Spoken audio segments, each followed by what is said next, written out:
Hello and welcome back to the Fight Me Bro Betting Show. We are the Fight Me Bros, Matt and Nick, and today we are here to break down UFC 244, also known as the badass motherfucking goddamn title. I'm pretty pumped.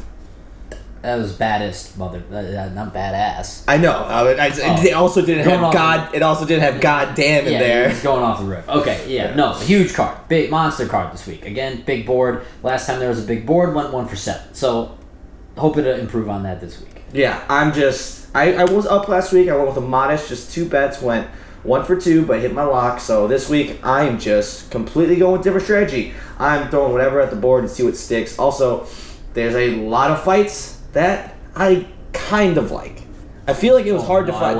There's a few. Oh, you love all your bets. Not all of them, but like most of them. Looking at this board, this is one of those ones where like going full live, I'll have 7 different parlays in because I know there's only a possibility of me getting 1 wrong, and then by the end of the night I'll have like 7 wrong. There's a chance I bet live bullets day of 80% of the fights, I think. This is just one of those coin flip days because there's not a ton of heavy favorites, so I like it a lot. It's going to be a ton of fun, so let's get right into things. I think I have 6 or 7 different fights, so I'll get right into it. Starting with the very first fight, Hakeem Dawodu versus Julio Arce. Love Dawodu here. I think he's minus 125 right now. I think Dawodu might be the real fucking deal. He seems like a pretty patient boxer that knows how to do some really good pressure, and I don't know, he's also a super athlete, so I always like leading with that. So I really, really, really like him at minus 125.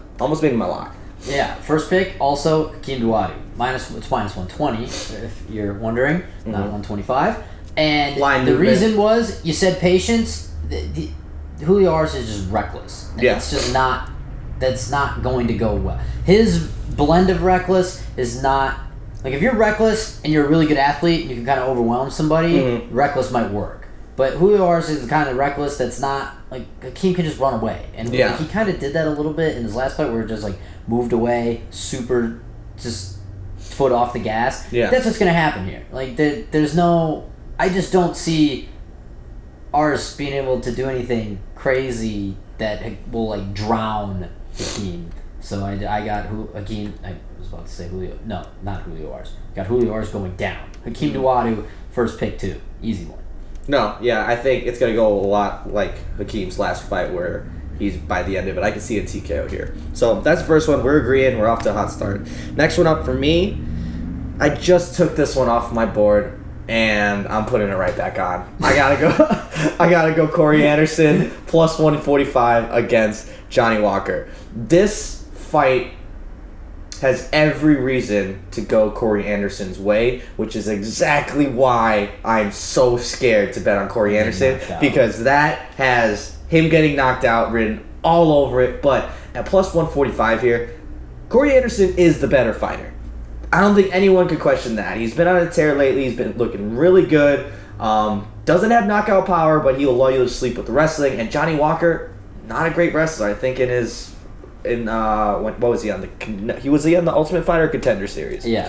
On one of those, whatever. He got wrestle fucked, and that's one thing Corey Anderson does well is wrestle fuck you. So if things go like they should, I like Corey Anderson at plus 145, but god damn it, like after seeing these two go face off and go head to head, that's what made me take it off the board. I just saw them standing next to each other and just thought, Johnny Walker's gonna knock him out, isn't he? It makes no fucking sense, and I don't know how it's gonna happen, but there's a good likelihood that he is. I think I almost put Corey Anderson as my lock, took him off my board, and almost put Johnny Walker as my lock too to knock him out. So I've been going all sorts of way for it. On there, you gotta win one. I know, exactly, but I've landed on just Corey Anderson for 1 unit. Interesting. Okay, so my next pick, we're going into this Jared Rosenstruik or Jairzinho Rosenstruik Andrei Arlovsky fight. Andrei Arlovsky is like 3-7 in his last 10 fights or something, or 3-8 in his last 11. Yeah. Oh, he's got a draw in there somewhere too, or a no contest. This dude is old, like just really, really old, and Jared Rosenstruik is just another big. He's not exactly like 22, But he's just a young heavyweight banger, throws power. That's about all you need this day and age to beat Andrei Arlovski. If he can ward off 1, maybe 2 really early takedowns, that's it. The game, it's over. Like, I could see Arlovski trying to go with, because I think this guy's ground game is absolutely awful, which is okay. But at minus 150, I mean, you're barely over even money. If it was like minus 300 or something, I would just be like, okay, stay away. Not even worth it. But at minus 150, to be betting against a guy that throws haymakers, like basically trying to compete with Francis and Derek Lewis for hardest punch at heavyweight, there's no reason why you shouldn't be taking this guy at damn near even money to obliterate Andrei Arlovski. I just don't. Andrei Arlovski's beaten. His only win in the past 3 or 4 years is Ben Rothwell, and Ben Rothwell was coming off a 6-year layoff. There's not. This is going to be bad for Andrei Arlovski. I stayed away from this fight because when I first ruled out Arlovski being too old, I think he went on a 3-fight win streak and I lost them all. I kept just betting against him, and then now it seems like it has caught up to him, but still can't dip back in there. But like that. Stick to your guns. Next up, we're going to keep it at heavyweight here. Going with Derek Lewis. Derek Lewis over Blagoy Ivanov. You have to go with the boy, man. I just don't know. I can't remember. I think I did pick Francis with Francis versus Derek Lewis, but I don't know if I've ever picked against Derek Lewis because I just like him so fucking much that the thought of him... Oh, I picked DC to beat him. Oh, yeah, that too. I forgot that. That was actually... But that was handing out money. That wasn't even fair at all. Pass and go in Monopoly. But in a real contest, it's very hard to pick against Derek Lewis because it's so... I get sad thinking about being robbed of what beautiful words he's going to speak once he knocks out a motherfucker. And I don't know if you saw at the weigh-ins, but he looks fucking trim, although somehow still weighing in at 265. Skinny boy Derek Lewis, Skinny boy. He looks spry. On that Popeye's chicken sandwich diet. I think they actually took a brief hiatus for the past 3 months. They probably got a call from Derek Lewis's trainer saying, hey, man, you're fucking with his career at this point. You can't be fucking over your biggest spokesperson. Put it on hold just for this training camp, and then he'll come back looking good. So I have a lot of faith in him. I do think Ivanov is going to want to stand and bang with him, and ultimately that's just not someone that you do it with. Derek Lewis, if you stand and bang with him, you're going to go down. So I like him here. I think he's minus 105, so pretty much a pick him. All right, next pick. You had it on your card as well. We're going with Corey Anderson. The disrespect. I went from just hating Corey Anderson because he couldn't figure out why. Again, self-awareness scores major points in me. So much so in this instance that it swayed me from previously hating Corey Anderson because he wouldn't stop talking about I deserve this and I deserve that, to now liking Corey Anderson as he's become self-aware in the sense where he's like, I'm literally just going to have to beat 8 guys in a row. Yeah. And otherwise I will never get a title shot. And he's like, they're telling me to do this. I don't want to do that. I don't want to be a dickhead. He's like, they said if you be an asshole, we could probably get you a better fight or closer to a title shot, something of the nature. And he just said no, and which is hilarious to me. That it's hey man, you could just look at what Colby Covington did. If you go 30% of the way there, probably get a title shot, and then you, after John Jones beats your ass, you could just shut up and never be heard from again. It'll be fine. Nope, doesn't care. He's just I'll take the beat 8 guys route. So Corey Anderson, lunch pail to work type guy. And realistically, what's going to happen here is he's going to get spinning back KKO'd in the first 5 seconds. Yeah. If that doesn't happen, though, now I do get a little nervous about Johnny Walker spending this entire training camp in Russia working wrestling defense. That was not exactly great for the pick. However, if there's one thing Corey Anderson will be able to do is put on a pace. And I just don't think Johnny Walker doesn't strike me as a guy with a lot of cardio at all. If forced to fight. He could stand at range and throw a spinning attack and then walk around for a minute. And he could do that for 15 minutes, I think. He just seems like a pretty a plus athlete. Yeah. But I don't see him doing wrestling exchanges for 15 minutes, which is just what Corey Anderson does. Now, the problem is if Corey Anderson engages in that too late because he's worried about getting kicked in the head, rightfully so, that could also not happen. But realistically, what should be happening here is it should be a nice 2-minute round feeling out process, and then it's just the Corey Anderson shoots doubles and singles show for the rest of the 12.5 minutes. There's also 0% chance Corey Anderson finishes this fight, so I'm stacking the double hit last week, ride the handball, it's hot. We got Corey Anderson straight up at the plus 150, and we got the Corey Anderson by decision at plus 240. You said, wait, Corey Anderson by decision is plus 150? No, plus 240. What's it just straight up? I had it at 105. Is it more than that? Oh, dude, Corey Anderson is a straight pick is like plus 140 or 150. Oh shit! Well, then I got that wrong. I love that. I love that pick. Yeah. Okay. All right. No, but watch. This is the portion of the show that when we go back, we just laugh at ourselves and be like, "How are we so dumb?" He's that we both in less than 30 seconds. This is where we Photoshop just the clown paint, like we're just looking into the mirror. Yeah. All right, well, let's do it, Corey Anderson. My next one is going in the Wonder Boy versus Vicente Luque. This one, I think, the way I see this playing out, I see it two ways. Wonder Boy just does his thing. He goes out there, he stays at range, and ekes out a decision. So that's why I'm betting him betting him for 2 units at minus 105. So to win 200. But on the other hand, which I sneaky have a feeling is more plausible, I have LeCue knocking him out at plus 400 for 1 unit. It's plus 400? Plus 400. What? How did I miss that? So, because personally, I don't see Vicente being able to win a 3-round decision here. He's not going to be picking off Wonder Boy. He's either going to be able to hit him or he can't hit him. And like we've seen in his last fight, Wonder Boy went down against Darren Till. He went down against Tyron Woodley. He went down. Seems like in these last 2 fights, there's a common trend of him getting dropped. Now that depends if LeCue could actually hit him, but I think if he hits him, he goes down. So if Wonder Boy wins, like I kind of think he does, you're up a unit. Or if LeCue knocks him out, that is plus 2 units. So you really can't lose here. Yeah, wow. I wish I thought of that. I'm not a pick stealer, so I will not add the fucking LeCue plus 400 onto my card. Really wish I would have seen that, but I do have Wonder Boy on mine just because I think the play it safe version, he's declining in speed, certainly. Clearly, chin is starting to go. These are all viable concerns. However, Luque he's just been getting in fucking brawls lately.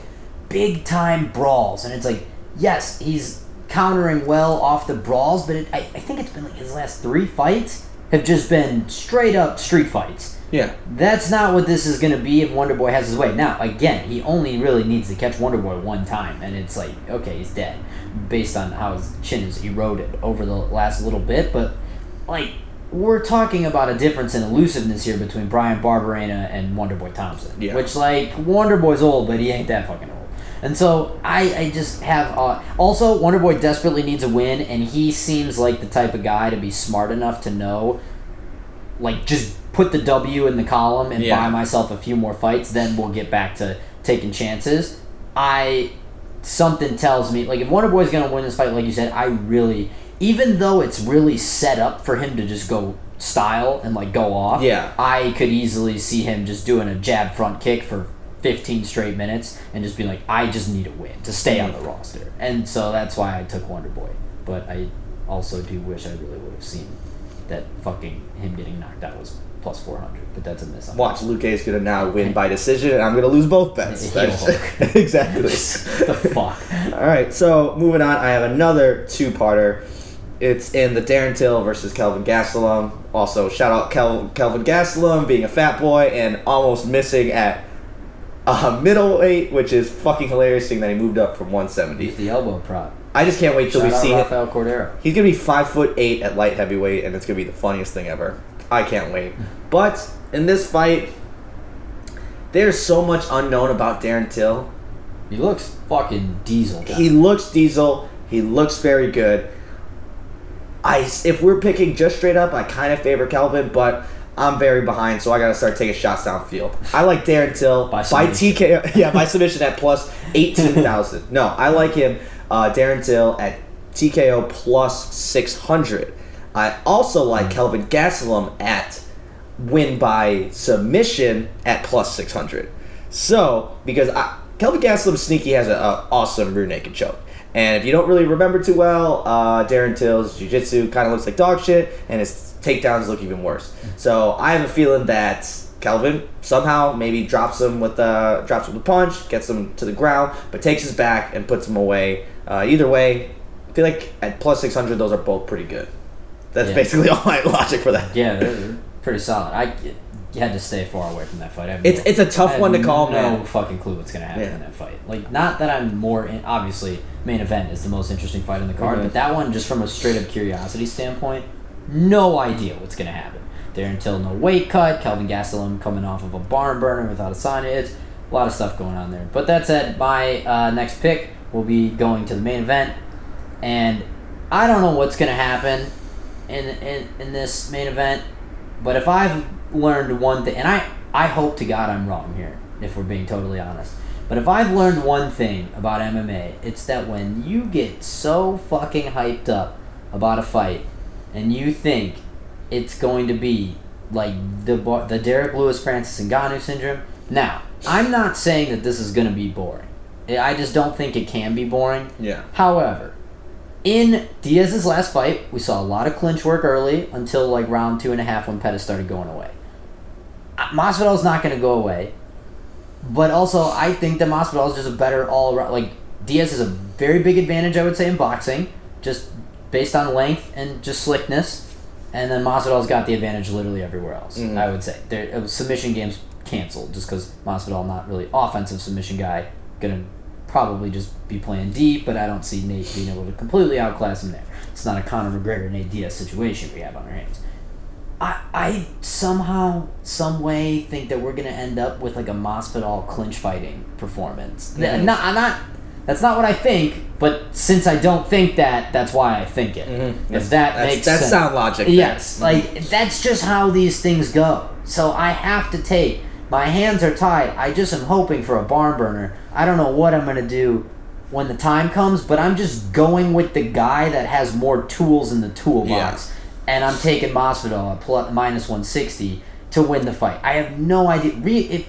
I really actually kind of like Nate, because I think that it's probably going to just be a boxing match, and they're just going to swing hands for 5 rounds. But because I think that, I know that's not what's going to happen, so I take the guy with more tools. Masvidal at -160. You're welcome for that analysis. Well, I agree with you here. For my first lock of the week, I'm going Jorge Masvidal.